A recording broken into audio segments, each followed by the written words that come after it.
On the morning of August 17, 1804, inside a cold, stone-walled room in Madrid, a group of Spanish surgeons stood over a freshly deceased body. The skin was still warm, but the scalpels were already polished and ready.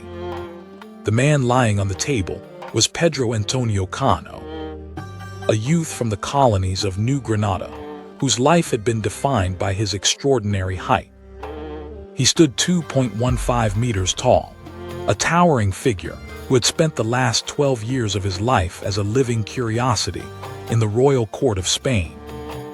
But his death did not mark the end of his exploitation. Instead, it was the beginning of a centuries-long disappearance. The surgeons immediately seized and dissected Pedro's body, stripping away his flesh to prepare his 2.15-meter-tall skeleton for display. This was the grim conclusion of a journey that had begun across the ocean. But to understand how a young man shipped as a royal gift alongside a yellow parrot ended up reduced to a mislabeled anatomical specimen hidden in the dark corners of academic storage, we must turn back the clock to 1792. How does a museum curator hide a 15-foot human skeleton from the press? The question sounds like the setup to a sensational conspiracy theory. When we walk through the quiet, climate-controlled halls of a modern museum, we expect absolute scientific accuracy. We look at the glass cases, the neat labels, and the carefully preserved artifacts, trusting that the experts have documented every detail. We assume that behind the scenes lies a flawless system of records, where every bone and specimen has a clear, verified history. But the reality behind the museum walls is far more chaotic. The backrooms of major institutions house massive, disorganized collections where human identities are easily erased, rewritten, or lost entirely under dust and administrative neglect. For decades, rumors of giant human skeletons hidden in museum basements have fueled wild conspiracy theories, keeping curators on the defensive against reporters seeking sensational headlines.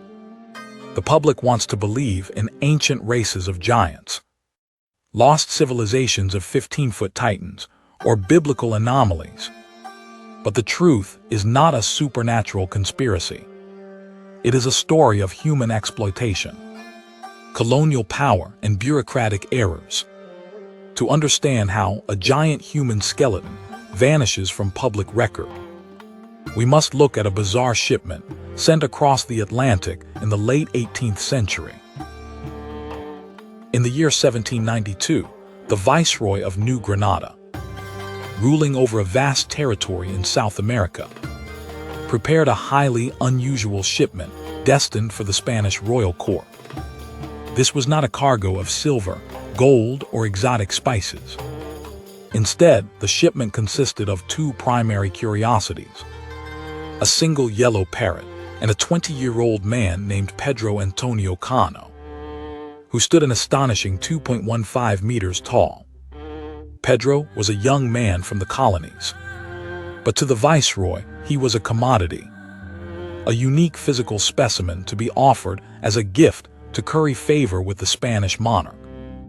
Therefore, Pedro was forced to endure a grueling 3-month voyage across the Atlantic Ocean, confined to a wooden sailing ship. For a man of his immense stature, the journey was a physical nightmare. The lower decks of 18th-century vessels were cramped, with low ceilings that made it impossible for him to stand. Pedro could never stand upright. He spent 90 days hunched over in the dark, damp belly of the ship, listening to the creaking wood and the screeching of the yellow parrot in the cage beside him. The lack of space, the poor diet of salted meat, and the constant motion of the sea took a heavy toll on his body. Yet surviving the ocean voyage was only the first hurdle. Upon landing on the Spanish coast, Pedro faced a punishing 8-day stagecoach journey to reach the royal palace in Madrid. Every bump on the rough stone roads sent sharp pain through his oversized joints. But his captors pressed on, eager to present their giant to the king.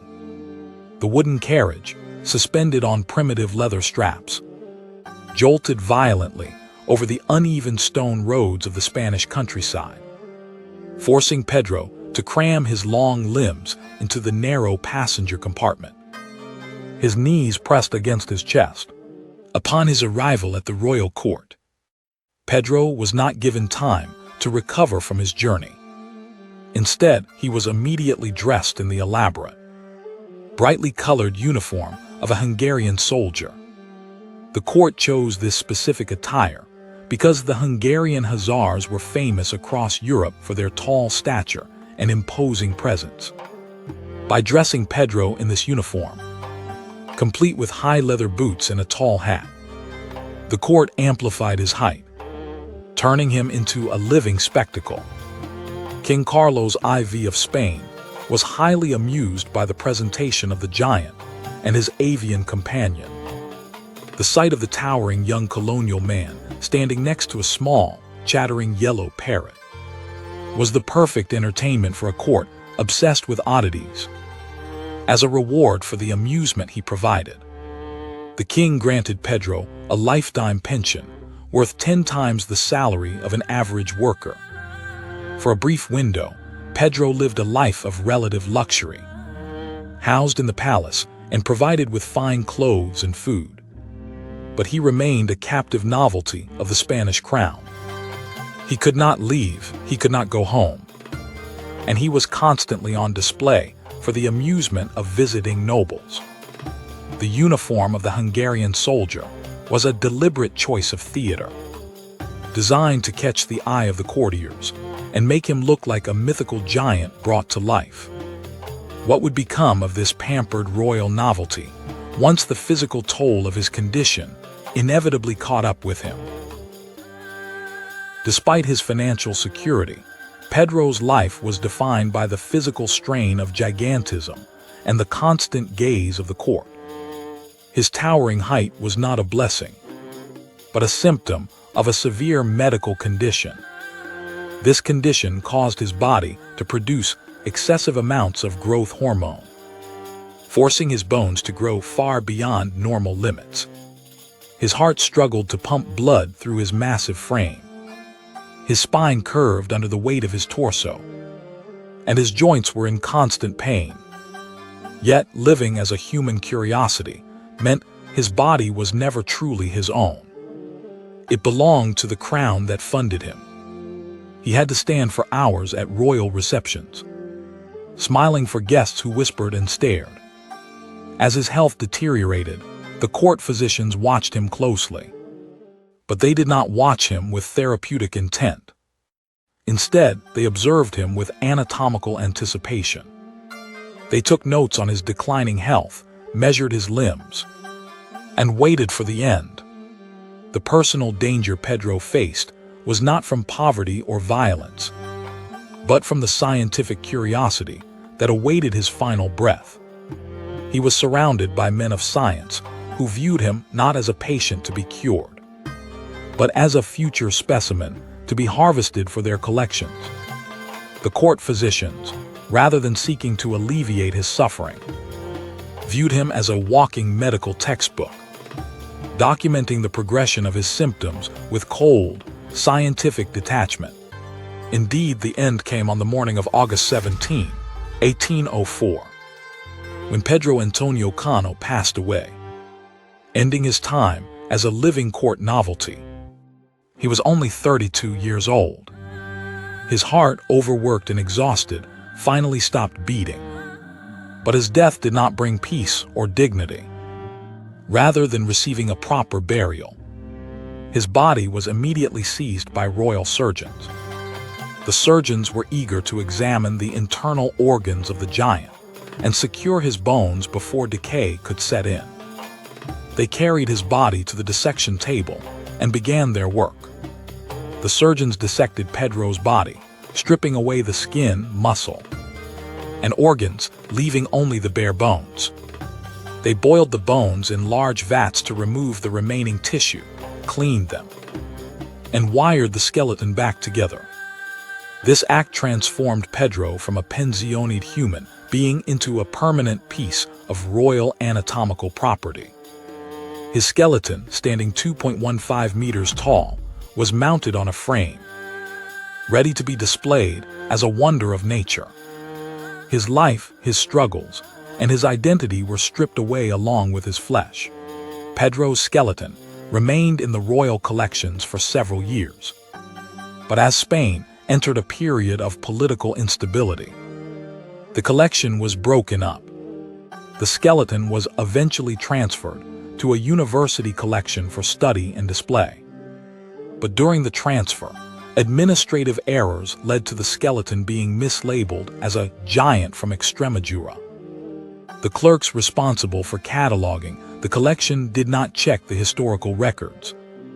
They simply wrote down a new label, assuming the bones belonged to a tall man from the Spanish region of Extremadura.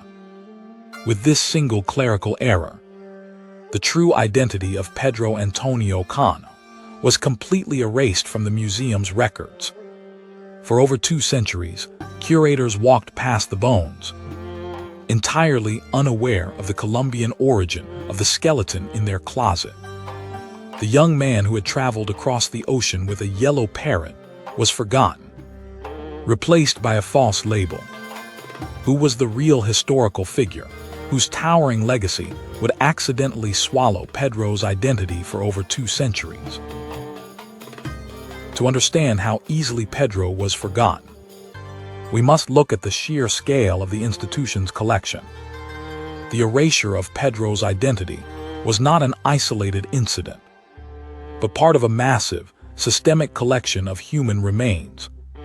During the 19th and early 20th centuries, European museums became obsessed with collecting human bodies to study racial differences and physical anomalies. Spain's National Museum of Anthropology eventually amassed a collection holding over 4,400 human remains, including skulls, 6 mummies, and 13 complete skeletons. These remains were sourced from colonies, battlefields, and hospitals, often without the consent of the individuals or their families. Among these collections was a casting project that produced 68 body casts of pure Bushman specimens, reflecting the era's obsessive categorization of human bodies. The museum archives became crowded warehouses of human history, where the line between scientific research and ethical violation blurred. The individuals who made up these collections were stripped of their names and reduced to numbers in a catalog. Pedro's skeleton was just one of many, hidden away in a crowded storage room, forgotten by the institution that claimed to preserve history. The museum's mislabeling of Pedro was further complicated by the existence of a real Extremaduran giant, Agustin Luengo.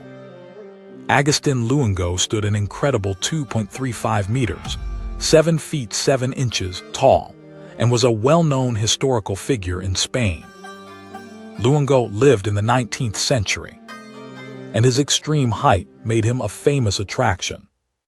The founder of the Anthropological Museum had met Luengo and made a deal to purchase his body after death.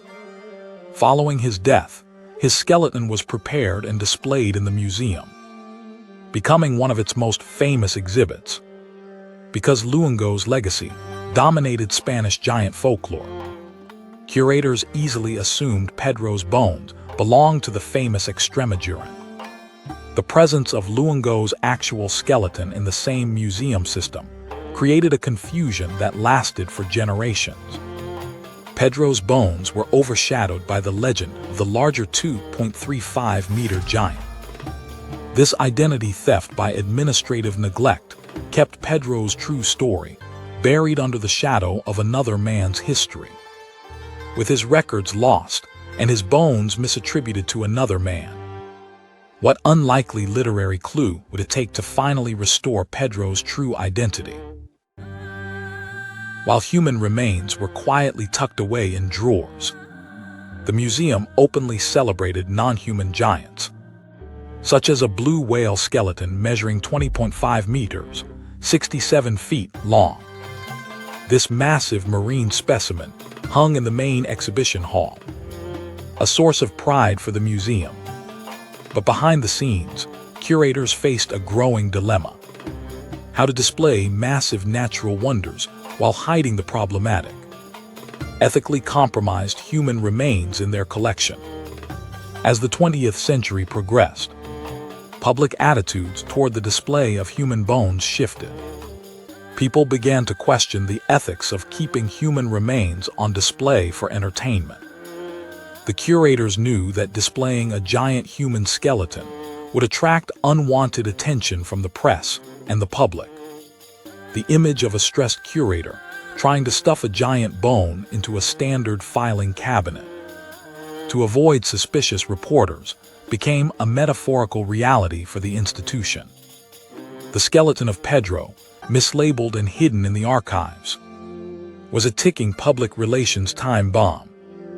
The easiest solution was to keep the closet door shut and hope no one asked too many questions. The breakthrough in Pedro's case did not come from a museum audit, but from an unexpected literary source.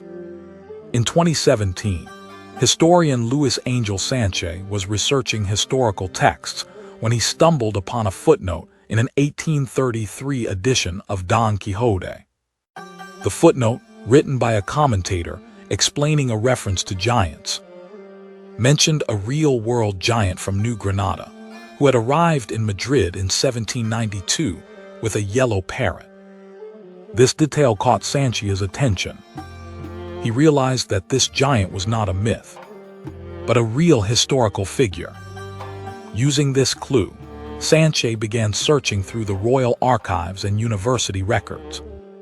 He managed to match the description of the giant from New Granada with the mislabeled skeleton in the university's collection. He proved that the Extremaduran giant skeleton was not from Spain, but was actually the remains of Pedro Antonio Cano. The footnote in a classic novel had unlocked a truth that had been buried for over 200 years. With Pedro's true identity revealed, the museum was forced to confront the ethical reality of their collection. They could no longer hide behind the false label of the Extremaduran giant. The press began asking difficult questions about how the museum had acquired Pedro's remains and why his identity had been erased. Curators had to address the colonial origins of their collection. Pedro had been sent to Spain as a gift, a piece of human cargo, and his body had been taken without his consent.